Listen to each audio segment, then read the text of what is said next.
How to change location on Facebook Marketplace. So go ahead and open your Facebook application. Tap on the Marketplace icon seen at the bottom part of your screen. Now, on the top right part of the Marketplace page, you'll see a pin along with the location. So just tap on that icon. In here, you'll see the general area where listings being offered for you is located. You can change a couple of things in here. So first, to change the location, tap on the search bar at the top and just search the location where you want to be. It will automatically set the pin there.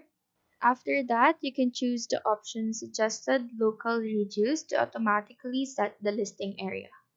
Or you can just set the radius yourself. This is just for personal preferences.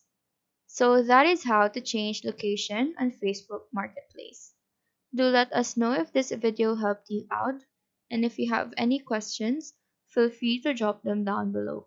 Thank you for watching and have a nice day.